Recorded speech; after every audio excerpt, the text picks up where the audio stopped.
Good morning, good afternoon, good evening, and welcome to another episode of Voices for Excellence. I am your host, Dr. Michael Connor, CEO and founder of the Agile Evolutionary Group, and of course, the proud host of VFE. And today's guest, I like to say she's one of the legacy executive leaders, education leaders across the country. She is in the Bay area. And yes, she has, I would like to say, have done everything in the education vertical over 30 years and now has her own company corporation that we're going to be talking about. But yes, LK Monroe, I'm a big fan, but you can actually see the excitement in my voice. LK Monroe is the proud former Office of Education Alameda County Superintendent of Schools. Now, I had to It's look at okay. It's a that. mouthful. It's a It's a mouthful. mouthful because LK was telling me that this title has been in existence since 1874. So obviously, there's some legacy behind her being the No, I superintendent. haven't been in the office that long, but it has existed.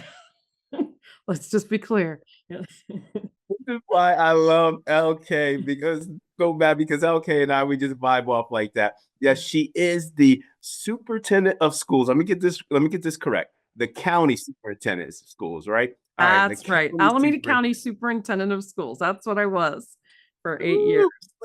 That is a mouthful. 8 years, but again, like I said, the history because I love how you said it. That title since 1874. You know that carries substance with that. But LK Monroe has just been, like I said, a staunch educator who has impacted many, many, many lives in the Bay Area. Just underscoring, within Alameda County, 225,000 students times 8 years. We already know the impact that LK has had. So, without further ado, I want to welcome my good sister, my good friend, LK Monroe, to Voices for Excellence. LK, the mouthful of the title. Welcome.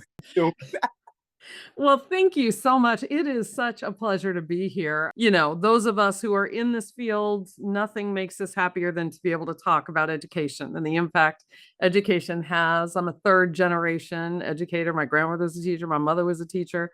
I started out as a teacher after I said I never would.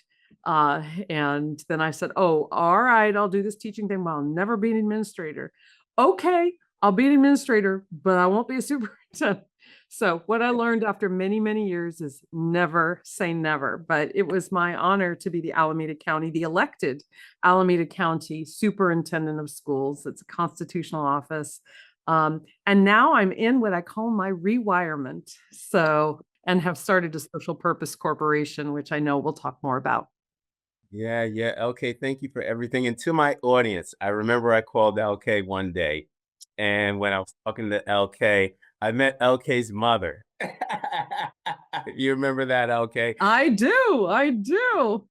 She is a wonderful, wonderful lady. Again, when we talk about legacy, her legacy back in the Bay Area, what she did for education as well, just knowing her history. So hello to you, Miss Monroe, as well. But okay, let's get started with this because this is a fun question.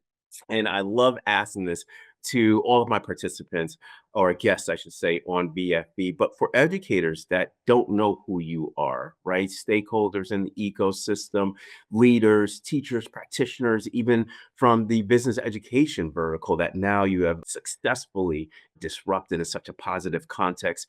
Now, what song describes your leadership signature in the AC stage of education after COVID-19? I love that. I love the after COVID-19 because actually the song relates to COVID-19, but then I continue to adopt it and build on it. So it's I Am a Superwoman by Alicia Keys because that line. So I was speaking at a conference then, and during COVID-19, I was the president of the organization of the 58 California superintendents. So I'm on the phone with the governor's office, every 2 or 3 days. We're going to open schools, we're going to mask, we're not going to mask, all of that. And when I opened this conference, somebody asked me, hey, is there a song you'd like to come out to? I was like, how about I Am a Superwoman? Because it says, even when I'm a mess, I still put on a vest with an S on my chest. And I was like, how many of you have been a mess? And how many of you have shown up every day through all of this, persevered, and been the Superman, woman, super person for your context? And I feel like that's what these jobs are, whether it's COVID-19 or not. These are jobs that a lot of people would not raise their hand for. And, my all my colleagues who are listening, all my colleagues I've had the privilege of working with have they say that's the definition of a hero, somebody who runs towards trouble. And we like to solve problems. So we step all the way in and do that every day, even when we don't know the answer. So that's my song. I love that, LK, right? Because that is so true. I am a superwoman, and we come in, and I don't think many people truly understand no some of the burdens that we carry into the job because we're trying to do the job so effectively. And we take it personal, right? Because it's kids. And when we're dealing with kids and we have to come in and we continue to put the S on our chest no matter what. Yes, COVID, but when we think about now, right, that our leaders are what they're engaging in, developing and coordinating a recovery strategy to close specific content area gaps that they're facing, disengagement, right? How do we now kids to be authentically engaged? Chronic absenteeism. I was going to say, we have to get them there first, you know. I mean, these things that our leaders are dealing with, and we still have to come in with the S on our chest because it's our nature as practitioners to problem seek, to problem solve, and continuously to do that. But really love the song with that. I am a superwoman. Alicia Keys, big fan. We need to get another album out from Alicia, man. I tell you. I'm telling you, I'm planning to go see that heading to New York soon for my East Coast people. And there's Hell's Kitchen is the Broadway show where she did the music. I'm looking forward to seeing that. So All right, you're gonna be in New York City, the Bay to the it's like city. coast to coast. There you go, coast to coast. You gotta let me know, but come and see you. But LK, I want to talk about your new organization that you started up because I like to say this: we have a lot of mutual business partners and cadres in the field, specifically when we talk about the Justice League. You have made a nice, seamless transition into the business education sector, and I truly appreciate having somebody with your knowledge and vitality for kids to be in this sector to continuously disrupt the business education vertical to improve their practices and how we look at kids. And your organization is called Teamed Up for Good, which direct brings athletes, artists, and philanthropic leaders across the ecosystem to address the core opportunity and access gaps that are insidiously impacting education. So, one, I want you to unpack the mission of your organization, Teamed Up for Good, and who you have worked with from various industries. And you're going to, and you cannot hold back because after you finish your answer, I'm going to tell everybody who you worked with, right? Big fan. I'm like, you were just nonchalantly just saying who you're working with. I'm like, how did you not fan them when they're right in front of you? But the second part is, right, the current impact of your work, right? How is the organization right now impacting districts and leaders throughout the United States? That's a big question. This has been a labor of love. Something I would say is that those of us who are in this phase of our career often as we look at the next phase, we choose what we take on based on, I say, this is an oversimplification, but on a pet peeve or a pet project, like something we've always wanted to do or something that's made us mad that we haven't been able to do anything about in our career. And for me, what I say with Teamed Up for Good is that we do both strategic advising and professional learning. The strategic advising is the part where we talk to folks who are either, in the field of professional athletes, or we'll talk to people who are in philanthropy, because everybody, and you'll resonate with this, Michael, is that everybody, like you go to a cocktail party and some people, think they know a little bit about what you do and they talk to you about it, but everybody's been to school. And so everybody has an opinion about what they think should happen in school. And so many people, like professional athletes, like philanthropy, want to do their best by children Yeah. in education. And sometimes in doing that, either at the least, it doesn't work very well, doesn't have impact. At the most, it can sometimes do harm by going into a context where you didn't intend to do harm, but you have limited experiences. So I've seen that happen a lot over my career and said on the other side, I am really going to help people who are looking to interface with public education systems, public education schools, and really help them do that education speak, that kind of translation that needs to happen. And sometimes, I mean, there's therapy involved because there's some frustration when I get a lot of the question, well, why is this? And how come? And, those kinds of questions. And some of it doesn't make sense. But if you've been in it for decades, you can predict it as sure as anything that, okay, what you're going to have to do is go in this way and make sure that you have thought about these particular factors before telling folks what you want them to do. So, just to talk about who I've worked with, when the way this started is that a friend of a friend, and I used to way back in the day. I'm a late career teacher. I didn't get my teaching credential till I was 40. This is how long I resisted being in the family business. And before that, I started a nonprofit called Educational Technology Training Institute for teachers as a grant writer and consultant. And then I just kind of, you're around education. My mother was like, have you thought about? It's like, oh, so I relented, and it was during a time when so many teachers were needed. Class size reduction was happening, and so took the job and got my credential as I was doing it. Anyway, all of that to say, I worked with athletes before this in a number of capacities, but then when I started Teamed Up for Good, there were athletes who were asking for this kind of support. So while I was superintendent, I would just advise because I oversaw 18 school districts. So the county superintendent has fiscal and academic oversight of the districts in their county.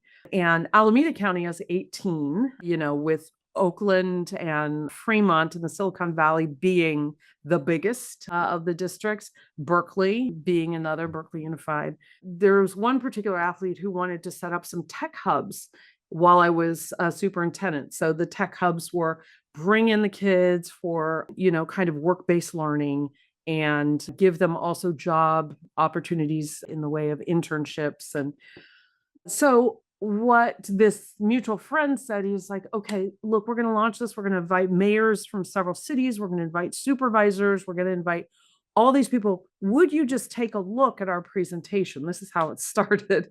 And I was like, sure, I'll take a look. And it was going to be like it was 2 days before the presentation. I looked at it, I was like, oh my gosh. I was like, so none of this is true. Like, you can't actually do this.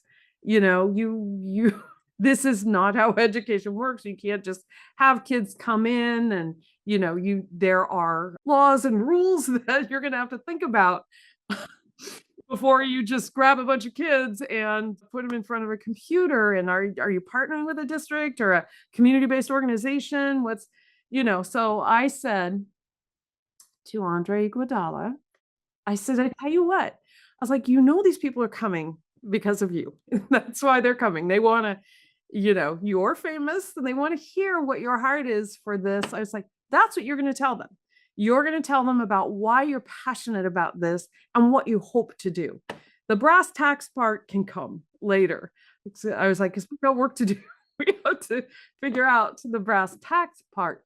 But, and he did, there was a pivot. I was like, take out 3/4 of the slides and just really talk about where this passion comes from and what you hope will manifest through this. And it really resonated with people. The mayor of Oakland was there, the mayor of Hayward was there, the supervisors from several cities around, people from higher education and public education. And it really just inspired people. And so then I worked with him for a little while after, and then another warrior sponsored one of the first programs we did as Teamed Up for Good. So, but it isn't just athletes, it's anyone who has a heart for education, who isn't necessarily part of this industry, part of this landscape, and needs to know more, needs a partner to both push forward and also take the coattails and say, we need to think about how we're entering in. Yeah. And LK, what I'm very, very appreciative of, and I won't name drop or anything for one. The second partner that she was working with, I'll give you a clue.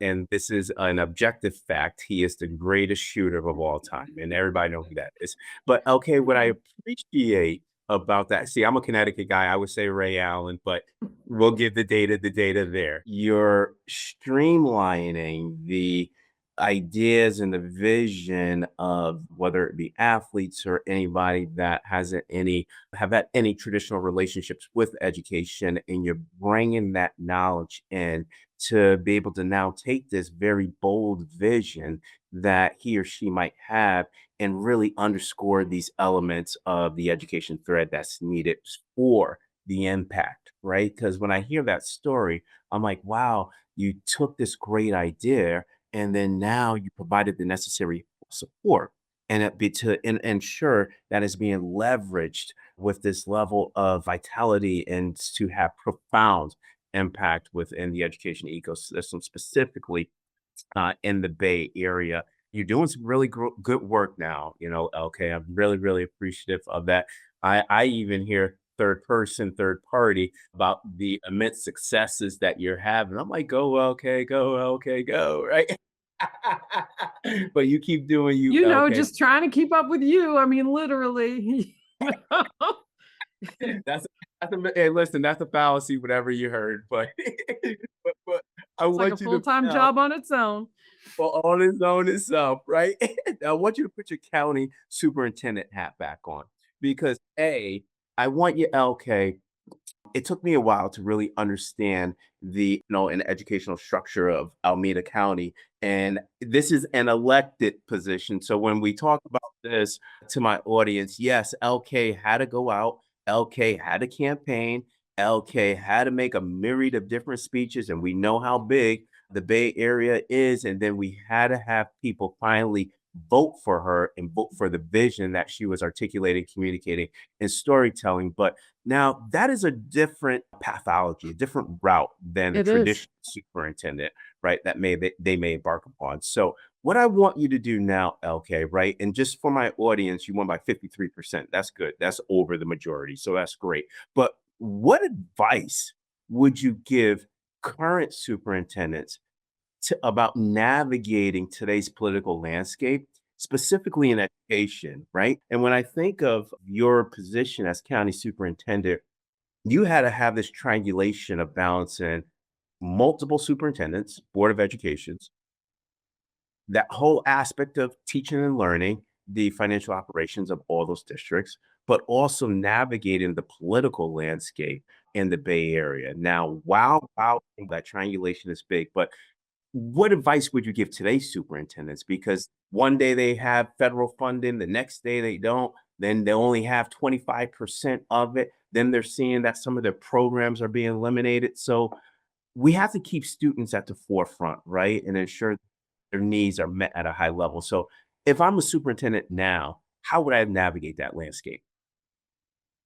That's an excellent question. It really is, because that's what a lot of my job was. That's particularly in the end, as these things have, as the landscape has shifted, let's just say that a lot of the conversations were based on that. As county superintendents, so just quick kind of a primer on what county superintendency is in the state of California. As you heard Dr. Connor say, from 1874, these have been oversight roles.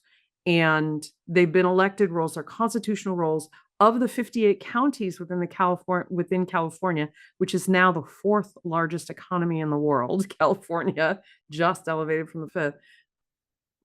These roles, 55 of the 58 are elected.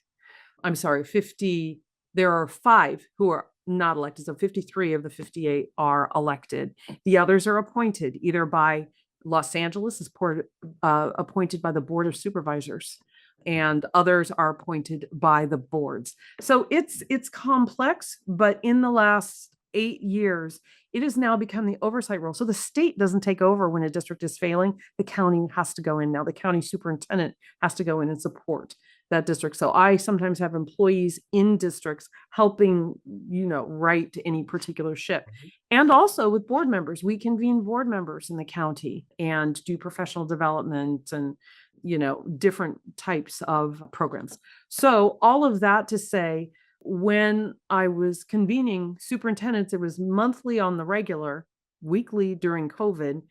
These things were coming up. Like, how actually do we prioritize? And in the Bay Area, many of you know, very strong labor presence, a lot of labor organizations. So superintendents having the pressure of giving unprecedented raises, which were needed because the Bay Area is incredibly expensive, and not using these temporary funds for ongoing costs. So some of the things that we would do would be convene, we would have workshops for the chief business officers and say, okay, these are the things you can use this money on. What does it mean if you go beyond that? All of that to say, some of what is going on now is, and I'm sure when you talk to superintendents, you have these conversations. One of the strengths that superintendents need to have is to, as you said, lead with kids, but understand that may be what that may mean is that you may not have a job. You may not have a job at the end of the day. And for me, being elected, I won by over 50% my first time out against 5 other people. Second time ran unopposed, did not win the third time. I did not really want to run the third time, but I didn't have a succession plan. It had fallen apart. And part of that was because the political landscape. As county superintendent, you have to say, no, I'm sorry, you can't afford that raise. You can't afford to, the numbers just don't add up. And sometimes the powers that don't like that message will organize against that message. And at the end of the day, you have to be able to look at yourself and say, did I put kids first? Because if you spend all this money on this, how are you going to spend money on instruction? How are you going to not lay off people who are leading for essential services in the district? So it is hard. I'm not going to give you, I wish I could give superintendents sitting there now a very, you know, a kind of if then. If this happens, if you're seeing this, then this is what you want to do. The landscape is different now. And I think the best thing you can do is remember why you're there and remember that every constituent will always say and does believe in their heart they're doing it for the kids. They're doing it for kids so that you have to understand, like, okay, how does that thing that seems so unreasonable to you actually manifest in, being for the good of kids in their own mind? And the last thing I'll say about that is that you need to have your network around you. You need to have your support network because a lot of this is new territory for public education. So you need to have people who can help you navigate those tough questions and situations. I say this all the time. The mass, the fluctuation, the elimination, the inertia that I'm seeing, it doesn't hurt. Well, yeah, well, it does hurt the adults because we've seen it. But moreover, it hurts our kids. And that's where, I mean, yeah, I always want to invite intellectual banter because I think that's how we grow as an ecosphere. Albeit, I believe that now we're seeing kids being hurt, and that's what upsets me, right? Because I always used to say this statement, LK, and it used to irk a lot of people. And I always used to say, I like the kids more than the adults. So my decisions are going to be on kids, and the adults probably will not like me because 99.9% of the chance my decision is going to be rooted on kids. And usually when you root your answers or root your practices on kids, you're disrupting, I like to say, the hidden culture, which is around being adult centric, right? And you're right. I think that when we look at it from a theory of action statement standpoint, if, i.e., if, then, and, right, that follows that process, we don't have that anymore. There really isn't a true playbook anymore because, again, like I said, we don't know if we're going to have money. We don't know if we're not. I mean, I have superintendents right now trying to figure out what their next year budget is, but they don't know what the federal allocation is because they lost a significant amount of money one day that they didn't even know about, and then all of a sudden they have a portion of that money back, and then some of that money is frozen. So all of that, all those processes, or all of that kind of like that inertia, organizational inertia, federal level kind of like inertia chasms that we're seeing is hurting kids because we do need dollars to support our teachers. We do need dollars and resources to support our learning organizations. So thank you for that, LK, because you're right. The navigating today, it's a very difficult job. It is a very difficult job, even at the classroom level. We're seeing some of our teachers who are are under fire from a political stance and political landscape. But let's move on to the next question because we could spend the next hour and a half on this. So one of my theory of actions when we talk about our value proposition is moving our education model to this what I'm calling the 22nd century education model, right? Where it's inclusive, adaptive learning ecosystem, moving beyond some of the traditional norms of what we know of education. I like to say the Jeffersonian model, quoting Richard Coe, but from a lens of being culturally responsive. And I don't understand why this have contention to it because if you look at the public education demographics today, i.e., our students, 57% of them are Black and brown in public education, right? 21%. And here's the thing, El, and this is a stark metric I'm seeing. Generation Beta, who's going to be the most diverse group, over 20% of the students are going to be two or more races, where just 15 years before it was in single digits at 8%. So when we talk about being culturally responsive, we have to if we want to adequately serve the majority of our demographics. But how do we reimagine a model with these context or factors in mind, and we're still pushing against some of the political landscape? Moreover, how do we move some of these traditional systems to meet, and we're going to put it back on kids, Generation Alpha and Generation Beta's needs in the AC stage of education? So a lot of us are talking about this a lot of the time. The first thing we have to do is keep moving. We have to keep moving forward. There's a lot of debate, and I think it's a good conversation to have, but it can't stop there. There's a lot of debate about what is it we alter to be able to do it. So our language, the vernacular we use, so that it doesn't come under fire, or unapologetically just saying, this is what this is, deal with it or don't, but this is what this is. There's room for both things because as long as students are at the center of both things, then it's ultimately going to be a win-win. So for example, I was working with a group who their program also is qualified under California ethnic studies curriculum guidelines. And, they lead with that ethnic studies compliant. And I said, here's what I'm going to say. I think that's fantastic. And there are a lot of districts who don't actually have a high quality ethnic studies offering. It may be now the second thing you say, not the first thing you say. You say, this is a amazing, literacy opportunity that is ethnic studies compliant. I mean, it is down to that kind of thing with national hotlines for using particular words and all of that. What should not change is the programming, in my opinion.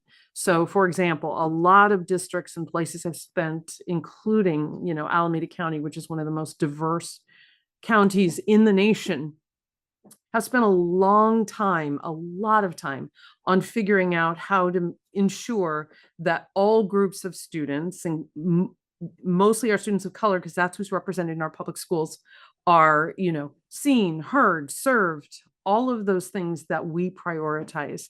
And what that means is that there are programs that have disrespectfully been lumped under a DEI moniker that actually are the lifeblood for a lot of our students in a lot of our communities. When we talk about culturally responsive practice, it's not something that is optional.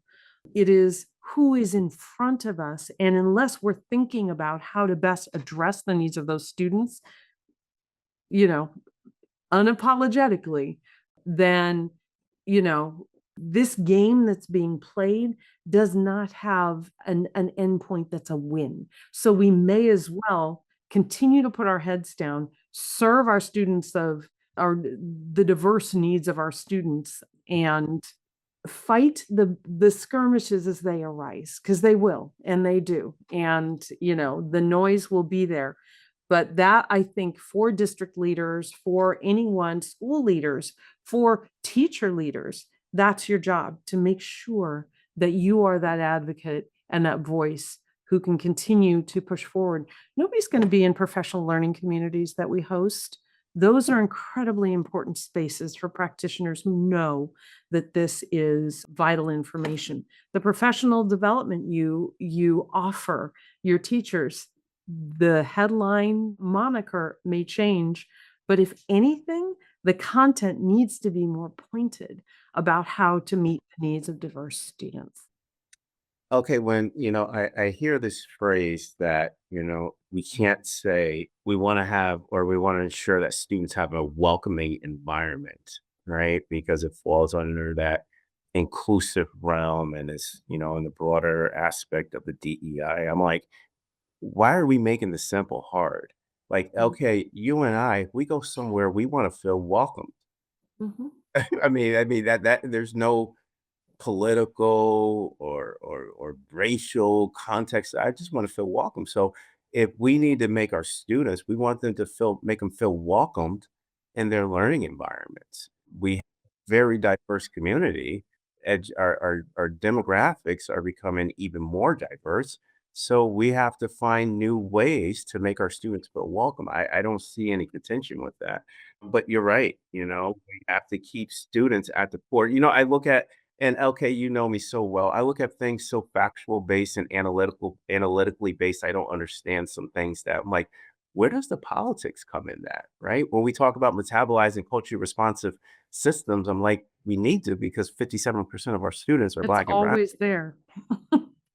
The politics is always there. But and here's the thing: when I was like, all right, this is a far stretch. When I heard that Jackie Robinson was a part of the DEI and the stuff was being removed, I'm like, Jackie Robinson, really? We really go after him? But that's another episode in itself. But That's the level of desperation we've devolved to. Jackie Robinson, really? Come on. I mean, again, that's just me, but I don't see that's history. I mean, what he did, I mean, that's just history. That's a part of American It's a history. And fact, right? What yeah. but what he did and what he went through, I mean, there's nothing to that.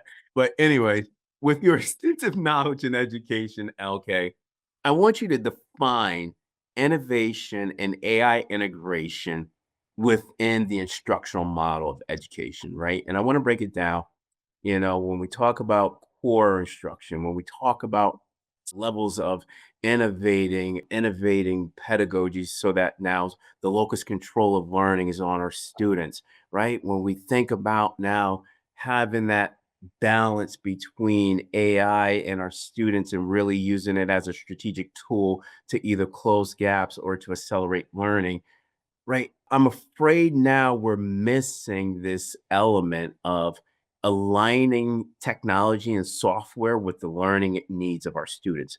We I think that we have this oversaturation of tools, which is great for our teachers, but how do we now, as leaders, strategically align those tools to ensure we're getting the maximum academic return on investment for our students? So how do we achieve that alignment with the learning needs of our students, underscoring your definition of innovation and AI within our instructional model?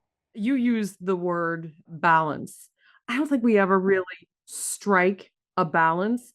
First of all, every context is different. So, this concept of innovation, let me back up to that a little bit. is what has gotten me involved now with a lot of ed tech folks. And that's some of the strategic advising I do is what does that look like in schools? How does the way you enter into schools or the way you think about how kids are educated, how should it impact the way you enter into schools? So this idea of innovation, what what always just blows my mind, I guess, is that our kids are already there. Our kids are already doing this. They are already legions ahead. They've used Chat GPT and all manner of things to accomplish goals that we can't even fathom. And so we're trying to catch up. And in the process of that, we're putting a lid on a lot of things. A lot of districts just shut it down when it first happened. And I can't blame them because we're responsible for so much. Like we're responsible for protecting children. So when there's something that we don't understand and in our perception is potentially dangerous, shutting it down, understandable first reaction. But most districts right after that realized this is not shut downable.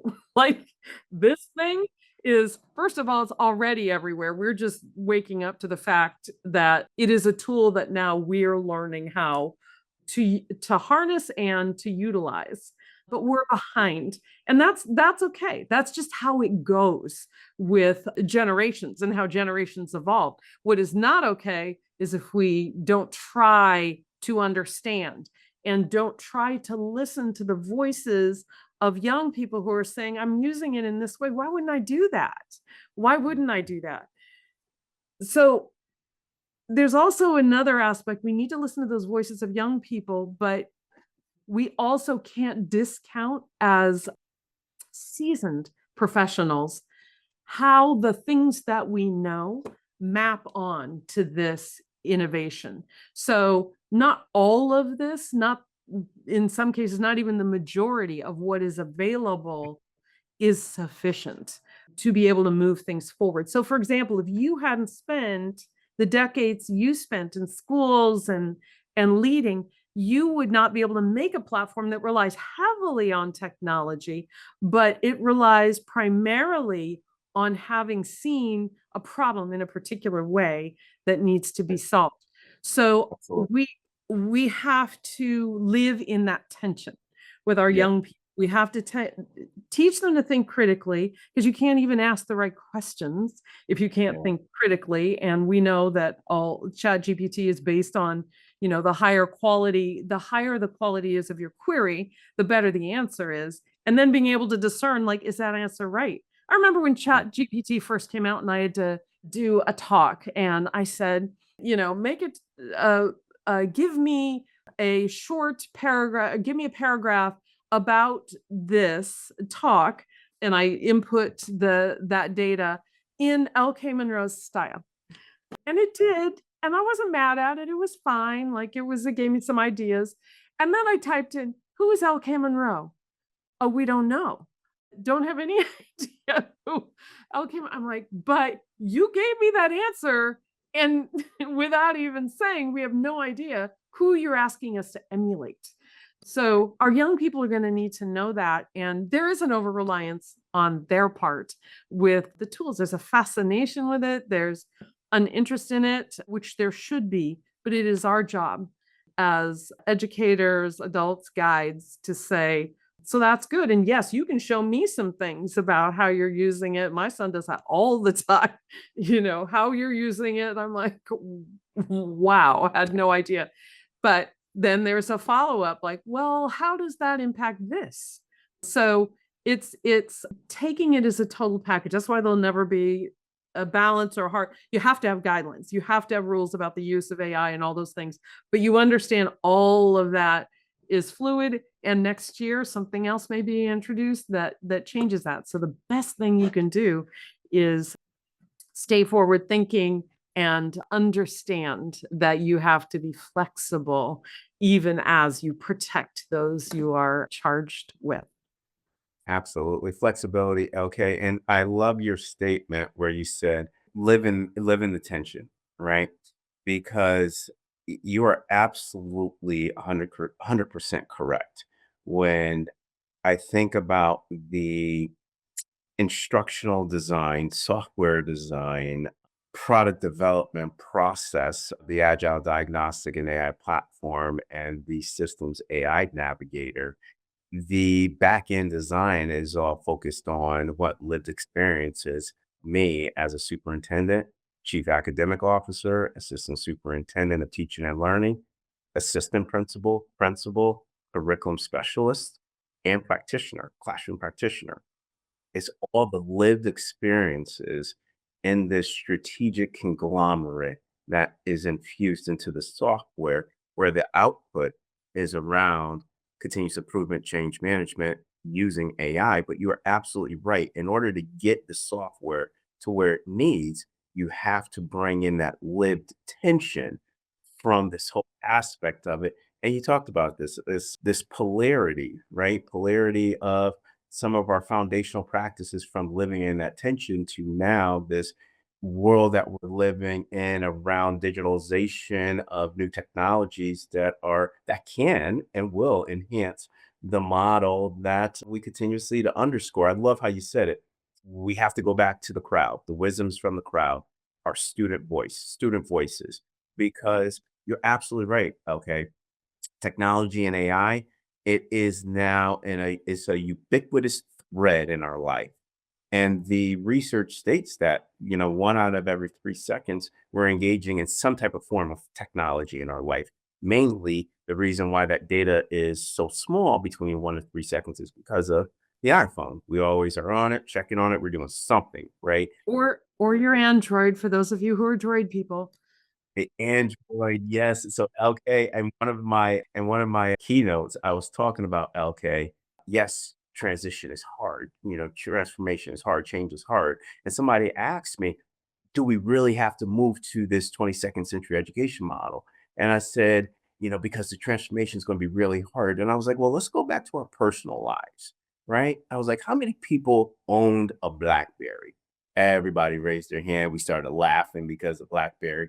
And I was like, well, how many people had difficulty transitioning from the BlackBerry to the iPhone and who denied it at first? Everybody, exactly. Everybody raised their hand. And I was like, and now, if we think about it, 12 to 15 years later, we can't live without this. That initial, right, chasm tension of how we're transitioning from one to the other is going to take time where we're going to have to be able to leverage that. So I love that live with the tension, but use our students and their voice and exercise that flexibility and guidelines so foundational. And when we talk about the algorithms, right? They can pull your work up, LK, but they don't know who you are. We just know LK Monroe. That's it. That's like me citing like research saying, yeah, and LK Monroe states blah, blah, blah, blah, blah, blah. Do you know who she is? Nah, I don't. Never heard of her. Yeah, so they have to be smart enough to check your sources. Hey, they check your sources, right? LK Monroe. But okay, this is the last question. Good sister, you made it through V and E. A. But this last question, and I'm gonna try to limit you to 3 words. Now, nobody follows the rules, okay? So let's take it as it is, as I always tell each of my guests. What 3 words do you want today's audience to leave our podcast with regarding women in leadership in the AC stage of education? Woo! That's a big one. I don't know if I'd limit this to women, but I can certainly put a woman spin on it, a woman leadership spin on it, a lens. The reason I asked this question, LK, is when we look at the data, I believe that the latest that I saw, there's only like roughly about 2%, right? 1.8, rough it up, raise it up to 2% of our superintendents and CEOs across the country are Black and brown women, let alone only 3% are women in totality. Those are staggering statistics, and I've definitely lived them. I was the 2nd African American county superintendent ever elected. I was the first woman ever elected. an office that has existed since 1874, and I was the first Black woman ever to hold the office. So I understand. I'm going to give you my 3 words. I'm going to tell you why I have them very quickly. Um, but they're justice, partnership, and excellence. So when I took over leadership at the Alameda County Office of Education, I had to really spend a lot of time, one, helping people understand what we stood for, and two, living up to what I said that we stood for. So our principles were stand up for justice, stand together in partnership, stand out in excellence. So we stood up, we stood together, and we stood out, which was really important for our county, for people to see us leading in education in that way. Here's what I'm going to say about how that maps onto women in leadership. I think women, men in leadership too, particularly men of color, really have a justice orientation, but justice is really at the core of public education. And for people like we have just talked about, has been given a bad name, social justice, and that's what you're all about. But justice at its core is why we do this. We believe that all children should have access to a free, fair, public education, a high quality education. That's justice. And within that setting, there need to be just circumstances for them to flourish in. Standing together in partnership is really important, particularly now that things are so divisive. And I actually feel that as women in leadership, and I have actually a Superwoman talk that I give, talking about what that means to stand together in partnership. It's something that many women in leadership are more successful at than men in leadership. Really, you said earlier, have your people that you call, have that cadre of people that you rely on, and that standing together a partnership is lifting each other up in ways that the job often tears down. So that's really important. And then standing out in excellence. We as women in leadership, people of color in leadership, but especially women in leadership, standing out in excellence is important. It's critical. We tend to overachieve because we understand that we have to show up that much better from the start. So standing out in excellence is important because I believe that there is a greater level of scrutiny on our leadership, and we need to help one another be excellent. The fact that if I'm talking to women leadership, in leadership, occupy this position right there shows that there's a commitment to excellence, because just for you to have ascended to it. I love that answer, LK. Justice, partnership, and excellence. LK Monroe, thank you. It was such an honor, my friend, my sister. Thank you for coming on VFE. I just love talking to you, right? I just love It's mutual. It's my privilege to be here. we have some of the best conversations to my audience. We have some of the best conversations, talk about the best stuff, but we gotta connect. But LK, for my audience that want to continue or to expand on some of your answers, some of your insights, some of your lived experiences, that they can be able to reach out to you and continue to ask you questions or certain comments, how would they be able to get in touch with you? teamedupforgood.com. So you can go to that website, and my email address is lkmonroe@teamedupforgood.com. So I'd be honored to continue the conversation with any of your listeners. You know us, we could talk about this all day long and longer. So it just fills my heart and my spirit. So thank you for having me on. I just think this is such a great service to the community. Thank you, LK, for coming on. And listen, I will be out in the Bay. I had promised a friend of mine that I would go to the Golden State Warriors championship parade if they win it. And I'm like, wait, hold on. Y'all gotta get through Houston, and then after Houston, Minnesota, Oh, we have they done look. it before. So pack your bag. I'm a Knicks fan. I've been waiting since before I was even born, 73. So I'm waiting for that Knick parade, right? But we gotta get through the Pistons first. And this is where patience is so important. Okay. Thank you so much for coming on, good sister. Like I said, I'll give you a call soon so we can be able to get together. Sounds good. All right. Take care. All right. Take care. And on that note, everybody, onward and upward. Have a great evening.